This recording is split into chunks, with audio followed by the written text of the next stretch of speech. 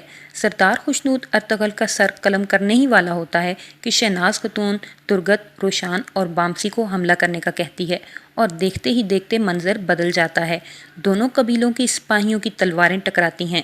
اسی دوران ابن العربی اور غنی تیمور کو لے آتے ہیں۔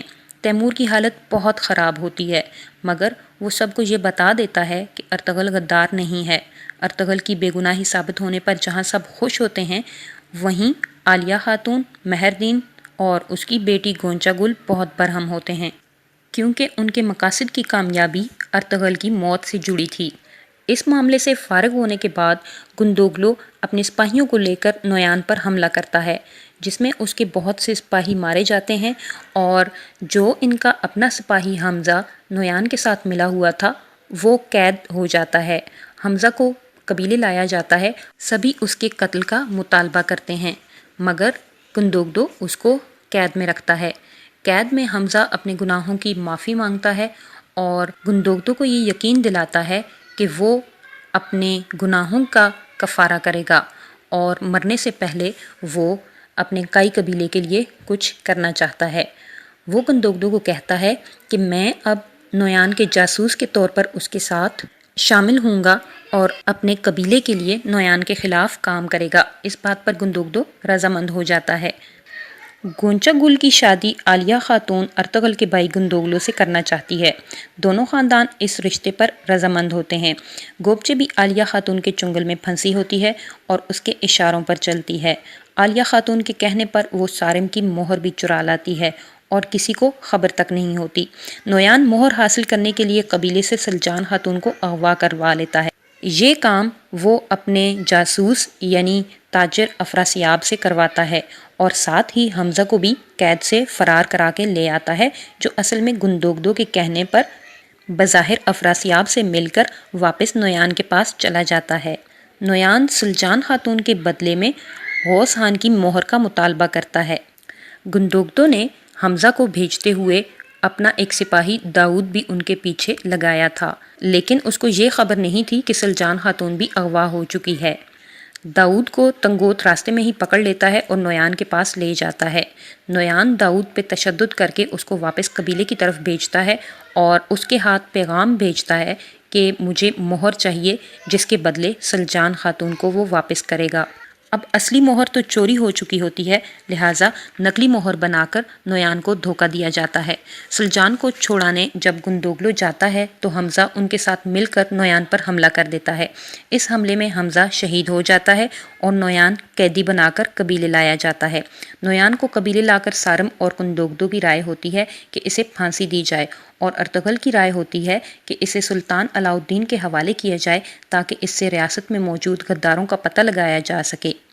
اس پر بھائیوں میں آپس میں اختلافات ہو جاتے ہیں اور عبد الرحمن اور ترگت جیسے قریبی ساتھی بھی ارطغرل سے الگ ہو جاتے ہیں۔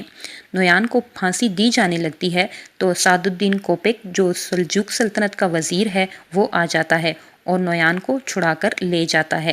سعد الدین کوپک اصل میں ایک غدار ہے جو نویان سے ملا ہوا ہے اور سلجوق ریاست کو اندرونی طور پر کمزور کر رہا ہے۔ اس کا مقصد سلطان علاؤ الدین کو ہٹا کر خود سلجوق سلطنت کا سلطان بننا ہوتا ہے۔ سعد الدین کوپک ایک طرف نویان کو چھڑواتا ہے تو دوسری طرف نویان کے سپاہی تنگوت کو استعمال کرتا ہے اور اس کو غوث خان کی اصلی مہر دیتا ہے جو مہردین کے ذریعے اس نے حاصل کی تھی۔ سعد الدین کو تنگوت کے نویان کے ساتھ اختلافات کا پتہ ہوتا ہے جس کا وہ فائدہ اٹھاتا ہے اور تنگوت کو غوث خان کی اصلی مہر دیتا ہے کہ یہ لے جا کر اوکتائی خان کو دینا اور نویان کی بزدلی اور نالائکی کو ثابت کرنا۔ یوں ہمارے راستے سے نویان ہٹ جائے گا اور نئی ریاست میں تمہیں سپہ سالار کا عہدہ دوں گا۔ تنگوت نویان پر حملہ کرتا ہے جس میں سارم اور دیلی دمیر بھی حملہ آور ہو جاتے ہیں۔ نویان اس لڑائی میں فرار ہو جاتا ہے جبکہ تنگوت مارا جاتا ہے اور اصلی مہر پھر سے سارم کو مل جاتی ہے۔ دیلی دمیر بھی اس لڑائی میں بہت زخمی ہوتے ہیں اور زخموں کی تاب نہ لاتے ہوئے شہید ہو جاتے ہیں اور کئی قبیلے والے اتنے وفادار اور جاں باز شخص کی موت پر بہت دکھی ہوتے ہیں۔ اسی دوران ارطغرل کے ہاں بیٹے کی پیدائش ہوتی ہے جس کا نام گندوز رکھا جاتا ہے۔ تیمور اور گوبچے کی شادی بھی ہو جاتی ہے اور ان کی شادی کی رات عالیہ خاتون سردار خوشنود کو شربت میں زہر ملا کر دے دیتی ہے جس سے سردار خوشنود کی موت ہو جاتی ہے۔ شربت چونکہ گلبانو کے ہاتھ سے دلایا گیا تھا تو قتل کا الزام گلبانو کے سر آ جاتا ہے اور اسے موت کی سزا سنا دی جاتی ہے۔ گلبانو کی موت سے پہلے ارطغرل گلبانو اور اس کے شوہر روشان کو فرار کروا دیتا ہے۔ ادھر سردار خوشنود کا سپاہی باقر اپنے سردار کا انتقام لینے کے لیے مہردین اور سعد الدین کوپیک سے مل جاتا ہے۔ ارطغرل مغرب میں بازنطینی علاقے کی طرف ہجرت کر کے وہاں اسلامی ریاست قائم کرنا چاہتا ہے، جبکہ گندوگلو اور باقی قبیلے والے سعد الدین کوپیک کے دیے علاقے اہلب کی طرف ہی جانا چاہتے ہیں۔ کائی قبیلے کا سردار گندوگلو بن جاتا ہے اور ہائمہ خاتون اس کے ساتھ ہی رک جاتی ہیں۔ سلجان خاتون اور عالیہ خاتون کے اختلافات بڑھتے ہی جاتے ہیں۔ ایک دن ان میں قبیلے سے باہر سخت لڑائی ہوتی ہے۔ سردار خوشنود کی بیوی اور پھر بعد میں سردار خوشنود کو زہر دے کر مارا ہے، ویسے ہی تمہیں بھی مار دوں گی۔ یہ سن کر تیمور آپے سے باہر ہو جاتا ہے۔ وہ عالیہ خاتون کو مارنا چاہتا ہے مگر ارطغرل اسے روک دیتا ہے کہ اسے ابھی اور بھی راز اگلنے دو۔ لڑائی میں عالیہ خاتون حلیمہ کو یرغمال بنا رکھا ہے اور گونچا گل خاتون نے سلجان خاتون کو۔ عالیہ خاتون حلیمہ کی گردن کاٹنے ہی والی ہوتی ہے کہ عبد الرحمن اسے تیر مارتا ہے جس سے وہ مر جاتی ہے اور گونچا گل خاتون بھاگ نکلتی ہے۔ ہائمہ خاتون ارطغرل کی طرف جانے کے لیے نکلتی ہے مگر راستے میں باقر ان پر حملہ کرتا ہے۔ پاس ہی ارطغرل کا پڑاؤ ہوتا ہے۔ ارطغرل ان کو بچانے آتا ہے مگر باقر ارطغرل کے بچے کو لے کر بھاگ جاتا ہے اور دھمکی دیتا ہے کہ اگر کوئی قریب آیا تو بچے کو مار دوں گا۔ اس موقع پر ترگت کام آتا ہے اور باقر کو مار کر بچے کو واپس لے آتا ہے۔ ادھر نویان اپنا بدلہ لینے کے لیے تو درگا قبیلے پر حملہ کرتا ہے اور تیمور کو پھانسنے کے لیے گوبچے کو قید کر لیتا ہے۔ گوبچے جب نویان کی قید میں آتی ہے تو یہ دیکھ کر غصے سے پاگل ہو جاتی ہے کہ گونچا گل خاتون نویان کی معشوقہ بنی بیٹھی ہے۔ گوبچے اس پر حملہ کر کے اسے قتل کر دیتی ہے جس پر نویان گوبچے پر بہت ظلم اور تشدد کرتا ہے۔ گوبچے کے ذریعے نویان تیمور کو بھی قید کرتا ہے اور بہت ظلم اور تشدد کے بعد دونوں کو ایک دوسرے کے سامنے قتل کر دیتا ہے۔ دو درگا قبیلے کا سردار اب آہیجہ خان بنتا ہے جو سعد الدین کوپیک کا دوست ہوتا ہے۔ دوستو سیزن 1 میں آپ کو یاد ہوگا ارطغرل کا چھوٹا بھائی دندار اور حلیمہ کا بھائی یگت ٹریننگ کے لیے جاتے ہیں۔ وہ بھی اب اس سیزن میں واپس آئیں گے۔ جب یہ دونوں واپس آ رہے ہوتے ہیں تو نویان ان کو اغوا کر لیتا ہے اور قید میں رکھتا ہے۔ یگت کو وہ اپنے ساتھ ملا لیتا ہے اور کہتا ہے کہ تم میرے ساتھ مل جاؤ، تم ہی سلجوق ریاست کے جانشین اور حقدار ہو، اور اس سے خط بھی لکھواتا ہے کہ کائی اور دو درگا قبیلے والے میری بیعت کریں ورنہ مرنے کے لیے تیار ہو جائیں۔ یہ خط جب قبیلے پہنچتا ہے تو سب کے اوسان خطا ہو جاتے ہیں مگر حلیمہ اس کے کونے پر خفیہ تحریر پڑھ لیتی ہے جس میں یگت نے لکھا ہوتا ہے کہ میں ارطغرل بھائی کا منتظر ہوں۔ حلیمہ بتاتی ہے کہ یہ خفیہ طریقہ ہمیں ہمارے بابا جان نے سکھایا تھا۔ سعد الدین دندار کو نویان سے لا کر سارم کے حوالے کرتا ہے اور یہ ظاہر کرتا ہے کہ وہ کائی قبیلے کا ہمدرد اور وفادار ہے۔ ارطغرل یگت کو چھڑانے نویان پر حملہ کرتا ہے۔ اس لڑائی کے دوران یگت کو ایک تیر لگتا ہے اور وہ جاں بحق ہو جاتا ہے۔ اسی طرح کے مختلف واقعات میں اس سیزن میں اہم ترین کرداروں کی موت ہو جاتی ہے اور سیزن 2 کے اختتام پر ارطغرل اپنے ساتھیوں کے ساتھ بازنطینی ریاست کی طرف ہجرت کر جاتا ہے اور گندوگلو قبیلے والوں کے ساتھ پیچھے رہ جاتا ہے۔ اس کے بعد سیزن 3 میں کیا ہوتا ہے اور ارطغرل اپنے بڑے خوابوں کو کیسے تکمیل دیتا ہے، یہ سب جاننے کے لیے ہمارے چینل سے جڑے رہیے۔ نئے آنے والوں سے ریکویسٹ ہے کہ چینل کو سبسکرائب کر لیں اور بیل آئیکن کو کلک کر لیں تاکہ آپ کو نئی ویڈیوز کی نوٹیفیکیشن جلد از جلد مل سکیں۔ چینل پر آنے اور ویڈیو دیکھنے کے لیے بہت شکریہ۔ پورے سیزن کو ایک ویڈیو میں لانے کے لیے ہمارے کئی دنوں کی محنت آپ کو کیسی لگی ہمیں کمنٹ سیکشن میں ضرور بتائیں۔ ملتے ہیں نیکسٹ ویڈیو میں، تب تک کے لیے اللہ حافظ۔